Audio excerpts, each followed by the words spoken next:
What's up, you saucy sauce? Oh, that's hard to say. What's up, you saucy swashbucklers?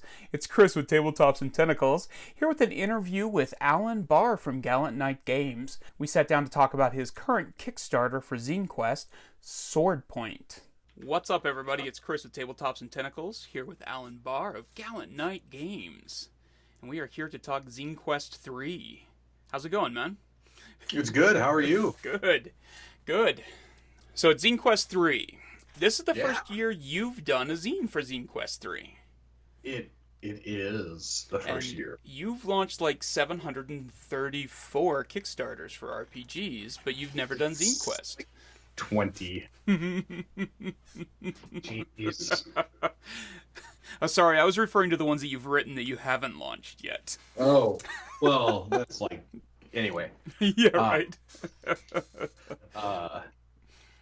Yeah, so this is our first year doing Zinequest. It's pretty exciting. I always dug participating and kind of following along, but I never really had a good idea for a zine until this time. So I kind of just threw it together in a crunch time and tried to stick to the whole do-it-yourself DIY ethos and see how that takes me. Nice. That's one of the things I love about Zinequest, like all the just ridiculous, crazy, different options that are out there for it. I just think it's so fun that somebody can make an idea for virtually anything and release a zine for it for Zinequest. Yeah, it's really a giant creative boon to the game industry in a lot of ways. Yeah. It was. I've been doing a ton of these videos for Zinequest, and the number of first-time creators has been staggering this year in particular. It's like 2 out of 3. This is their first project on here. Maybe they've had some stuff on Itch or something like that, but it's kind of crazy. Yeah. So you have Swordpoint, a swashbuckling role-playing zine, live on Kickstarter right now. It's doing great. Heck yeah. Thanks. So you have done a ton of games. You have things in virtually every genre that you can think of, and if they haven't, they're just not out yet. What made you decide that this is what was the right one for the Zinequest zine? Partially it was the one that was done enough that I could get it laid out and online in time for Zinequest. Right on. Part of it was I'd been tinkering with it for a bit and was kind of just ready to. I hadn't figured out how to pull the trigger, and Zinequest popped up. And I'm like, this fits well with what I want to do, and so kind of tackled it that way. So Swordpoint is kind of an interesting one for me because I've read it now. You sent me a preview copy of it, and it definitely fits the world of zines as far as the game is concerned, but at the same time it's massive, man. Like the amount of stuff you cover in whatever number of pages that was is just crazy to me. The whole zine is about 73 pages. It's really about 60 pages worth of content. And it covers like everything. It's like, oh, you like swashbuckling, also romance, also pride and money and Well, those are all the same thing. They're not different genres. I'm not covering stuff that's in a different genre. That's true. Right? It's impressive. I did try to be... So, it's a swashbuckling zine, and it's about the Dumas-style swashbuckling. Three Musketeers, Man in the Iron Mask, Captain a la Triste, and it's built on the D100 role-playing game Legend, which is an open game licensed D100 game from Mongoose Publishing. And I'm a big fan of D100 gaming. Legend is one of the OGL offerings, and I've never taken the time to play with it. I am best known for writing really rules-light games, and Legend would not be a rules-light game in its strictest interpretation. And I was like, I wonder if I can rules-light Legend. And so I set to work hacking Legend into 1,001 pieces. And I did it. I think it came out pretty good. It still retains the core. It's pretty easy to. I think it's pretty easy to port stuff from Legend or other D100 games over if you wanted to, and you could do more with it. But it also fits my play style, my kind of rules light approach to game design. And so it's that kind of that continental European swashbuckling feel to the game. It deals with some of the tropes of that genre, like love, romance, revenge, grudges. Has rules for belonging to like clubs and organizations, duels, and kind of just covers like that style of gaming. Nice. Yeah, I really like you said, it has the feel of a much more epic game when you're reading it, but at the same time you can tell that it's really boiled down into the essentials for it. So that you can pick this up and like start playing it pretty quickly right after you read the rules. Nice. Yeah, well, and the nice thing about D100 is it's really intuitive in a lot of levels. How good are you at this thing? Well, I have a 90% chance of being successful. That's a really intuitive benchmark mechanic. True. True. And I think for a lot of gamers, it's very accessible. I am 90% good at this. It makes a lot of sense. Right? Yeah. No, that's And a good way of putting that. I hadn't thought about it that way. it's an easy comparison. If somebody has a 50 and I have a 90, I know that I am almost, not quite, but almost twice as likely as them to be successful. Yeah. Right? And so it makes it a really easy benchmark system for people to understand the game. And so trying to take the bigger spread of D100 rules and boil them down to what I feel is the core essence of a D100 game. And then I at the time when I initially wrote it, it wasn't about swashbuckling, and then I wasn't happy with how it was as a generic rule set. Mm-hmm. I mean, I'll probably release a generic SRD for it, so folks have that. Cool. But at the time, I was like, it needs something to give it some oomph, some punch. Mm-hmm. I was reading Man in the Iron Mask again, and I was like, this is all in the public domain. This would be pretty easy. It's a genre. You get a lot of fantasy zines, you get a lot of sci-fi zines. You don't get a lot of swashbuckling zines. True. I really dig the swashbuckling genre. Yeah. And so I was like, this is a good fit, and it would be fun to develop the rules that are there around it. Cool. Yeah, I love some of the stuff that you've slipped into this, like the revenge and the grudges, and that type of stuff is so inherent in the swashbuckling genre that it would have felt weird if those weren't in there. And you managed to put them into Swordpoint in a way that really fits the game itself, and it feels really streamlined and efficient. I was really impressed with that. Well, thank you. You also did it landscape version. I did. Yes. What was the impetus behind that? I also did, fair warning to any backers, I also did the layout myself. And I am learning layout still, so it's functional, it's simple, it's to the point. It's Zinequest, baby. It's definitely not Phil's and fancy, right? I'm not out there doing Morkborg. Right. I'm out there doing black and white blocks and text. And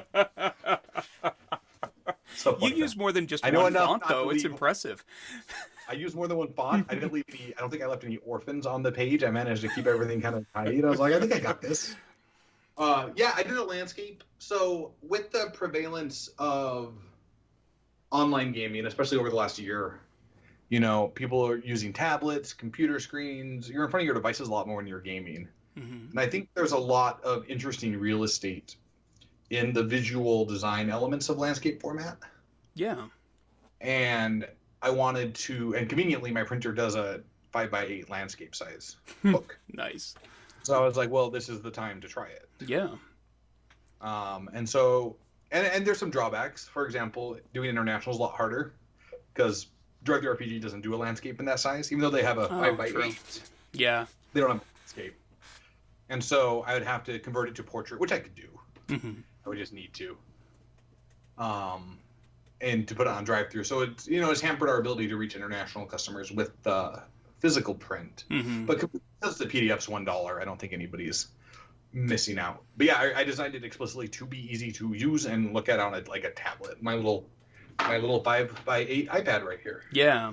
Yeah, so I was reading it to try to test it. It was interesting what a different experience it was to read it that way instead of the portrait version. And it really is, there's certain aspects to the landscape layout that is more intuitive when you're reading stuff like charts and role-playing game stuff. I was kind of pleasantly surprised.